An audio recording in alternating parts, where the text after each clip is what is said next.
선한 일을 하거나 착한 일을 하는 것을 이렇게 감추는 것이 미덕이었습니다. 그래서 왼손이 하는 일을 오른손이 모르게 하라라는 말이 있는 것처럼 이렇게 어떤 그러한 선한 일을 하는 것을 착한 일을 하는 것을 이렇게 감추고 이렇게 드러내지 않는 것이 미덕이었습니다. 그러나 요즘은 시대가 조금 달라진 것 같습니다. 어떤 개인 스마트폰의 발전으로 인해서 어떤 개인의 선한 일, 그렇게 또 드러내지 않은 그런 좋은 일들을 굳이 내가 아니어도 다른 사람들이 그것을 찾아서 또 광고해 주기도 하고 또 알려주기도 합니다. 또 때로는 또 본인이 직접 내가 이러이러한 또 좋은 일을 했다, 착한 일을 했다, 선한 일을 했다 하면서 이렇게 또 본인 스스로 광고하기도 합니다. 시대가 많이 변한 것 같습니다. 하나님이 아시면 됐지라는 그러한 생각은 물론 지금도 유효합니다만 그것만으로 만족하는 시대는 좀 지나지 않았나라는 그런 생각이 듭니다.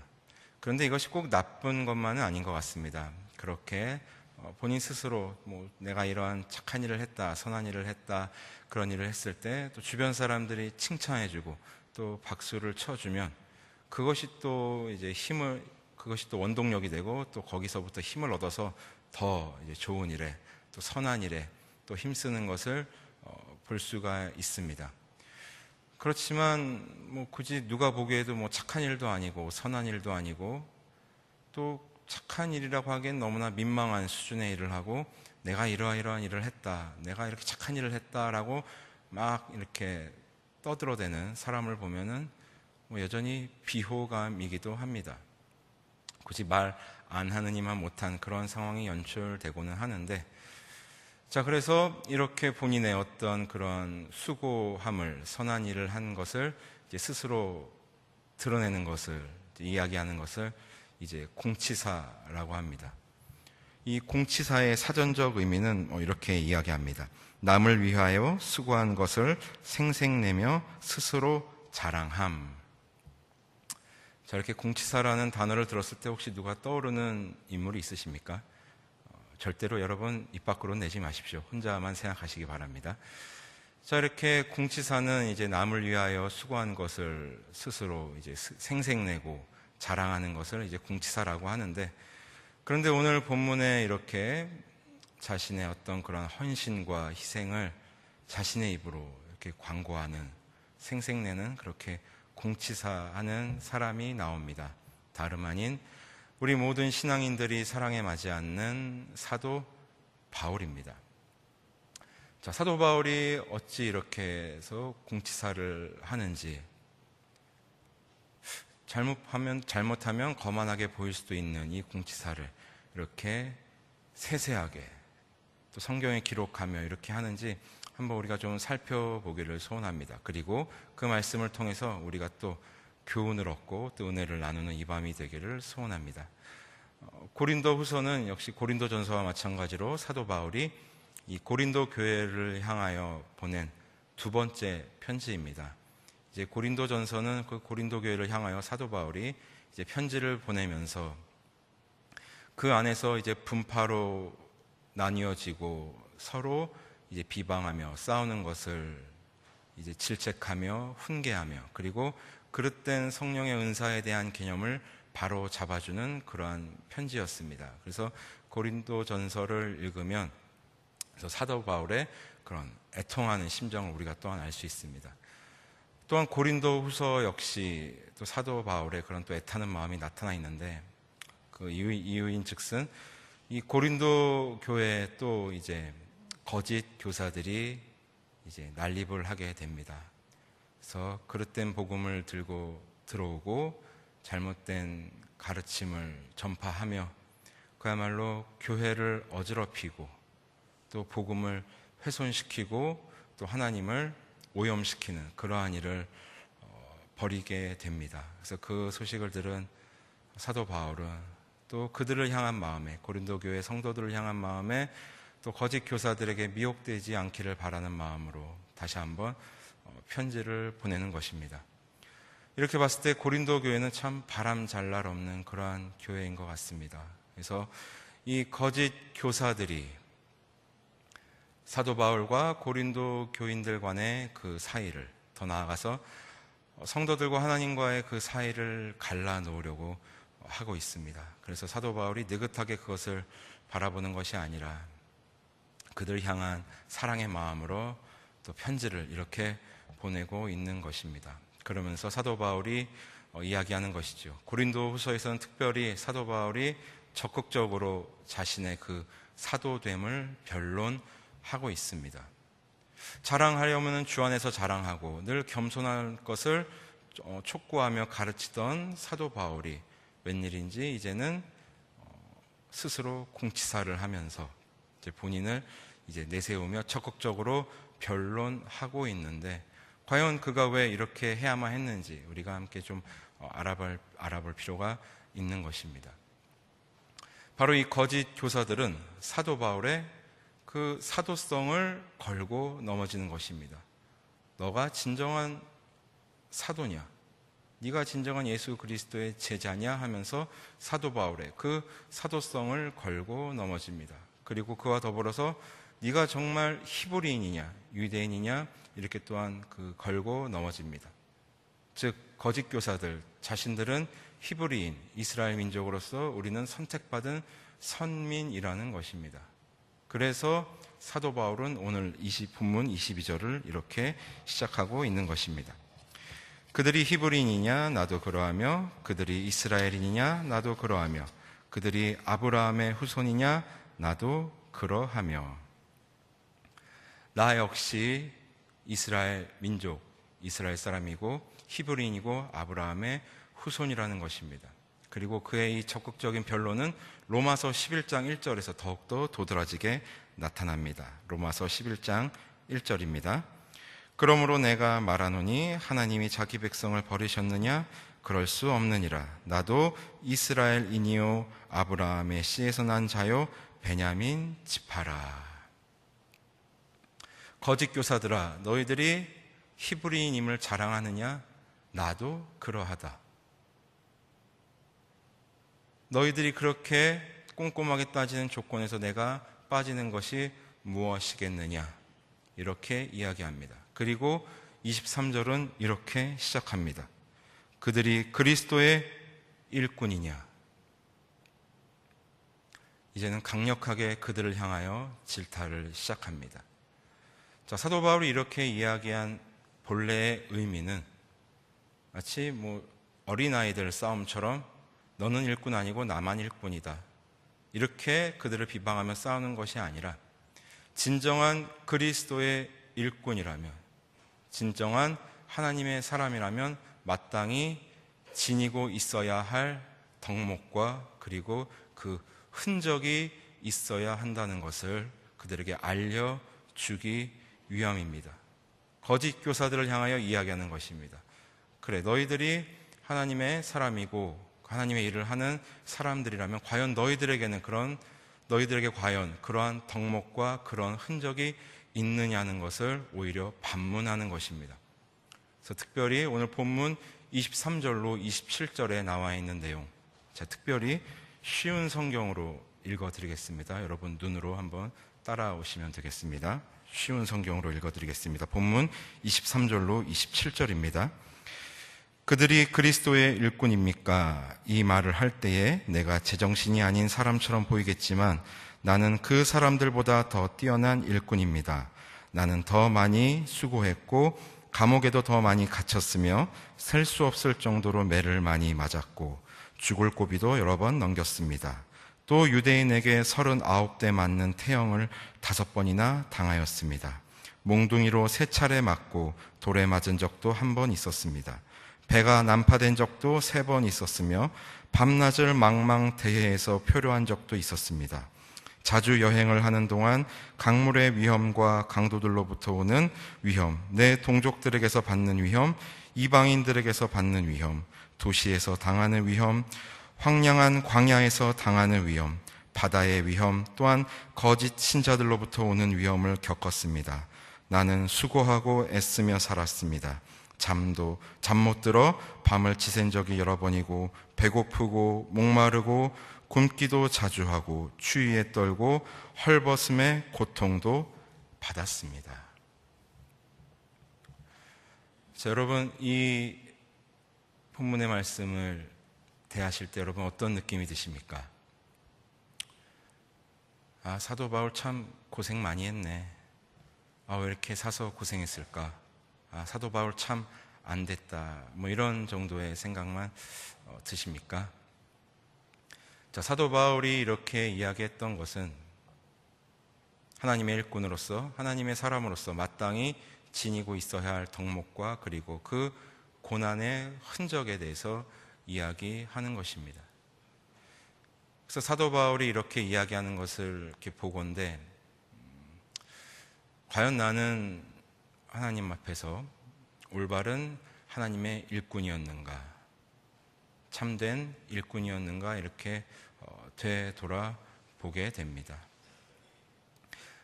사람들은 누구나 그 영광의 자리에 서길 원하죠. 저 역시 마찬가지입니다. 힘든 자리, 고난의 자리에는 있고 싶어 하지 않습니다. 자신의 잘못으로 인한 그러한 고난에도 있기 싫어하는 마당에 더군다나 남을 위한 그런 고난의 자리, 그런 어려움의 자리는 있기 싫은 것이 인지상정입니다. 자, 그렇게 봤을 때 과연 나는 하나님의 참된 일꾼이었는가, 저 스스로 이렇게 되돌아보게 됩니다. 자, 사도 바울이 이야기하는 것은 바로 이것입니다. 하나님께서 우리에게 주신 그 은혜를 갚기 위하여, 조금이나마 그 은혜를 갚기 위하여 하나님의 그 복음에 동참하는가, 동참하였느냐, 그리스도의 고난에 동참하였느냐를 묻고 있는 것입니다. 하나님의 참된 일꾼이라면 마땅히 그 고난에도 참여해야 된다는 것입니다. 여러분, 사도 바울이 누굽니까? 사도 바울이 할 일이 없어서 그 그리스도의 고난에 참여하고 이렇게 고된 삶을 살았습니까? 그가 과연 바보여서 할 일이 없어서 그랬겠습니까? 사도 바울은 분명히 알고 있었습니다. 죄인 중에 괴수였던 자기 자신에게 베풀어 주신 그 하나님의 한량없는 은혜를 알았기 때문에, 갚을 수 없는 그 은혜를 알았기 때문에 조금이나마 그 은혜를 갚기 위하여 몸부림치던 사람이 바로 사도 바울이었습니다. 참 그렇게 보건대, 저는 다시금 생각해 보건대 나는 참된 하나님의 일꾼이 아니었다는 생각밖에 들지 않습니다. 저 개인적으로도 하나님께서 베풀어 주신 은혜가 하늘을 두루마리 삼고 바다를 먹물 삼아도 다 기록하지 못할 하나님의 은혜가 그렇게 많이 받은 사람일진데, 그 은혜의 갚기를 더디하고 하나님의 일에 동참하는 것에 게을렀던 것을 보게 됩니다. 그 하나님의 고난과 하나님의 일에 동참하는 것을 게을리하면서, 그러나 내 이름이 드러나고 내가 더 빛나는 그 자리에 서기를 원했던 저의 모습을 보게 됩니다. 바로 예수 그리스도의 자리를 탐냈던 것이지요. 그렇게 봤을 때 나는 과연 참된 일꾼이었는가, 내가 혹시 거짓 교사는 아니었던가, 이렇게 뒤돌아보게 됩니다. 사도 바울이 이렇게 공치사했던 본래의 의미는 어떠한 자기 자신을 드러내기 위함이 아닌, 그렇다면 너희들은, 거짓 교사들은 하나님의 일에 동참하였는가? 너희들의 삶에 그 고난의 흔적을 지니고 있는가? 영광의 자리에만 서기를 원하는 것은 아닌가? 이렇게 반문하는 것입니다. 그러면서 본인의 삶을 그렇게 이야기해 주고 있습니다. 참 전도 유망했던, 앞날이 창창했던 히브리 청년이 그리스도를 만남으로 인하여 추격자에서 도망자로, 본인의 집보다는 광야와 감옥이 더 어울리는 그러한 삶을 살게 되었습니다. 그러나 사도 바울은 분명히 이야기합니다. 나의 이러한 삶은 자신의 어떤 의를 드러내기 위함이 아니요, 하나님의 그 한량없는 은혜를 조금이나마 갚는 그러한 의미 있는 행동이었다고, 의미 있는 삶이었다고 이야기하는 것입니다. 그렇기 때문에 오늘날 우리가 역시 이 오랜 시간이 지난 후에도 이 성경을 통하여 사도 바울의 삶을 목격하고 또 그의 삶을 담고 싶어하고 또 그를 칭찬하는 것 아니겠습니까? 자, 우리도 이렇게 사도 바울의 삶을 칭찬하고 그의 삶을 담고 싶어 할진데 하나님이 보시기엔 어떠하겠습니까? 그러면 하나님께서는 그의 삶을 들어 쓰시고 그러면 하나님 나라 역사에 있어서 없어서는 안 될 그러한 인물로 사도 바울을 들어서 사용하셨습니다. 그러므로 사랑하고 존경하는 성도 여러분, 이 공치사라는 단어에는 또 다른 의미가 하나 더 있습니다. 바로 이러한 뜻입니다. 남의 공을 칭찬함. 공치사라는 단어는 생색을 낸다는 그런 부정적인 의미도 있지만 남의 공을 칭찬한다는 그러한 좋은 의미도 담겨있는 그러한 단어입니다. 하나님께서 이 사도 바울의 삶을 공치사하시지 않겠습니까?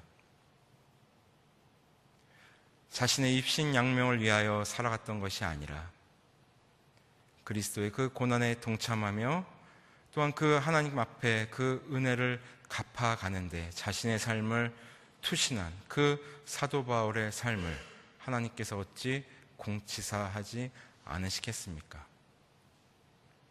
바라기는 우리의 삶이 이러한 삶이 되기를 소망합니다. 영광의 자리에, 빛나는 자리에만 있기를 소원하는 것이 아니라 고난의 자리에도, 어려움의 자리에도 주님을 위해서 마땅히 그 길을 걸어가는 그 자리에서는 우리가 되었으면 좋겠습니다. 영광의 십자가가 있기 위해서는 고난의 십자가가 있어야 되는 것입니다. 어느 날 갑자기 골고다 언덕에 십자가가 세워지지 않았습니다. 주님께서 그 십자가를 지고 올라가셨습니다. 우리 역시 우리의 삶 속에 그러한 모습이 있어야 되는 줄 믿습니다. 우리가 그러한 삶을 살아갈 때 어찌 하나님께서 우리의 삶을 또한 공치사하지 않으시겠습니까? 더불어서 바라기는 우리가 또한 이런 삶을 살았으면 좋겠습니다. 우리가 훗날 하나님 앞에 영으로 섰을 때 하나님 앞에서 우리의 삶을 좀 공치사했으면 좋겠습니다. 하나님, 제가 이러한 삶을 살았습니다. 하나님, 제가 이렇게 살아왔습니다. 저 이 정도면 잘 살지 않았습니까? 이렇게 공치사했으면 좋겠습니다. 그러면 우리의 그런 공치사를 들으신 하나님께서 또한 우리의 삶을 공치사해 주실 것입니다. 우리가 그러한 삶을 견지하며 살아갈 때 그야말로 구원의 즐거움은 날마다 회복될 것이고 그 즐거움은 우리 안에서만 머물러 있는 것이 아니라 우리를 통하여 흘러 넘치게 될 것입니다. 그리고 우리 한 사람 한 사람의 삶을 사도 바울처럼 하나님께서 들어 사용하실 것입니다. 아무쪼록 우리가 사람 앞에 공치사하는 그러한 삶을 살기보다는 훗날 하나님 앞에서 자랑스레 공치사할 수 있는 그러한 삶을, 그리고 하나님께서 우리를 향하여 공치사하실 수 있는 착하고 충성스러운 종이라 일컬음을 받을 수 있는 우리 모두가 되시기를 주님의 이름으로 소원합니다. 하나님 감사합니다.